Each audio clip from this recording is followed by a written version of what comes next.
उत्तर प्रदेश में प्रथम चरण के मतदान के लिए प्रचार अभियान जोरों पर है और इसी के तहत आज समाजवादी पार्टी के राष्ट्रीय अध्यक्ष अखिलेश यादव और रालोद के जयंत चौधरी शामली पहुंचे। यहां दोनों ने संयुक्त प्रेस वार्ता कर योगी सरकार पर जमकर निशाना साधा। अखिलेश यादव ने बजट पर निशाना साधते हुए कहा कि गरीब विरोधी बजट को मोदी सरकार अमृत बजट कह रही है। उन्होंने पूछा कि अगर ये बजट अमृत बजट है तो पिछले बजट क्या जहरीले बजट थे।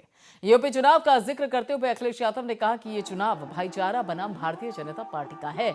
योगी आदित्यनाथ के गर्मी शांत करने वाले बयान पर भी अखिलेश यादव ने पलटवार किया। वो बोले कि आप मुख्यमंत्री से क्या उम्मीद कर सकते हैं। मुख्यमंत्री की ये भाषा मैं पहली बार नहीं सुन रहा हूं।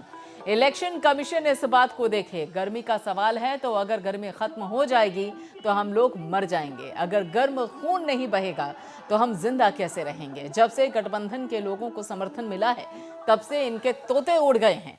और इसके बाद अखिलेश यादव और जयंत चौधरी शामली से गाजियाबाद के लोनी तक समाजवादी विजय रथ यात्रा निकाल रहे हैं।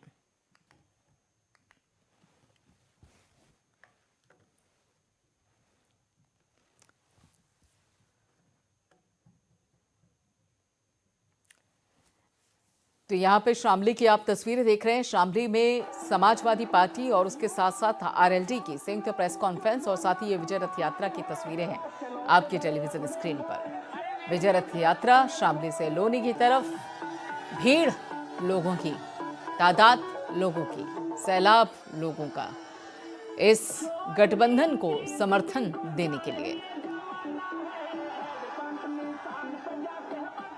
विजय रथ यात्रा के मंच पर जब जयंत चौधरी और अखिलेश यादव एक साथ आते हैं तो जो भीड़ यहां विजय रथ यात्रा में शामिल हुई है उसमें उत्साह भी गजब का आ जाता है। और ऐसे में प्रेस कॉन्फ्रेंस जब शामली में कर रहे थे अखिलेश यादव, जयंत चौधरी, तो उस दौरान सत्ता पक्ष बीजेपी पर जमकर निशाना साधा और कहा कि जिस भाषा का इस्तेमाल योगी आदित्यनाथ कर रहे हैं वो भाषा मुख्यमंत्री के मुंह से हम पहली बार नहीं सुन रहे हैं। ये शब्द हैं अखिलेश यादव के। उन्होंने कहा कि ऐसी ही भाषा है उत्तर प्रदेश के मुखिया की। गर्मी शांत करने की बात करते हैं वो, और गर्माहट अगर नहीं रहेगी, रिश्ते नहीं रहेंगे, लोग जिंदा नहीं रहेंगे।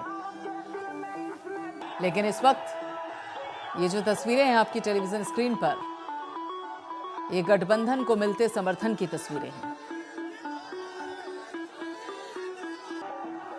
व्यावहारिक और सकारात्मक परिवर्तन लाने के लिए हमने गठबंधन बनाया है।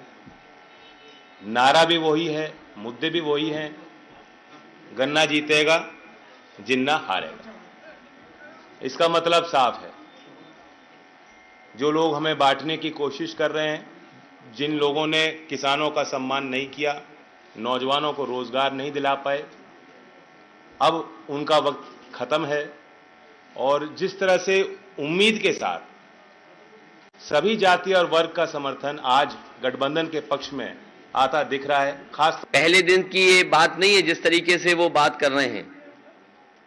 और मैं तो कहूंगा कि इलेक्शन कमीशन इस बात की नोटिस ले कि एक मुख्यमंत्री की भाषा ही नहीं हो सकती।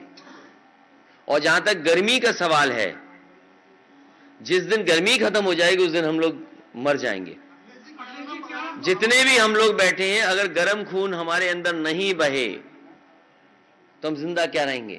लेकिन जहां तक सवाल मुख्यमंत्री जी का है, उनका एफिडेविट देखिए, कितनी धाराएं उनके ऊपर थी। भारतीय जनता पार्टी सोच रही है कि गलती तो नहीं कर दी उन्हें मुख्यमंत्री बना करके। तो ये जो मुख्यमंत्री जी के अंदर गर्मी आ रही है वो इसलिए गर्मी आ रही है कि ये टिकट जगह जगह मांग रहे थे, इनकी मनपसंद टिकट उन्हें नहीं मिली, उन्हें वापस उन्हें घर भेज दिया गया है। भाईचारा बनाम भारतीय जनता पार्टी है। भारतीय जनता पार्टी की नकारात्मक राजनीति है। उनके हर भाषण में नकारात्मक देखोगे आप। लेकिन इस गठबंधन के साथ उम्मीद है कि किसानों की सिंचाई माफ होगी, हमारे कर्मचारियों को पुरानी पेंशन बहाल होगी और बिजली घरेलू माफ होगी, किसानों का 15 दिन में भुगतान होगा। मुझे याद है जिस समय संकट था, पेमेंट नहीं हो पा रहा था, बजट से पैसा दिया गया था, 2000 करोड़ रुपया किसानों को बांटा गया था। आने वाले समय में तय किया है कि चाहे फार्मर्स कॉर्पस फंड बनाना पड़े, फार्मर्स के लिए कहीं से फंड अलग से रखा जाए जिससे कि किसानों को धरना न देना पड़े। ये व्यवस्था लाने का काम समाजवादी लोग करेंगे। मैं सभी खिलाड़ियों को भरोसा दिलाता हूं, जिस समय नेताजी ने शुरू किया था यश भारती सम्मान और लगातार खिलाड़ियों को दे रहे थे, उनका भोजन, पौष्टिक आहार बढ़ाना, स्पोर्ट्स फैसिलिटीज को, स्पोर्ट्स इंफ्रास्ट्रक्चर के लिए मैं ये भरोसा दिला सकता हूं कि वेस्टर्न यूपी में बड़े पैमाने पर लोग जाते हैं खेल में और खेल में रुचि रखते हैं।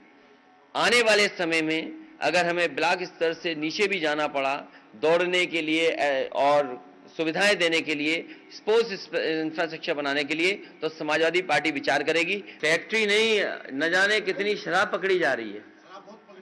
अभी रायबरेली में कितने लोग जान चली गई।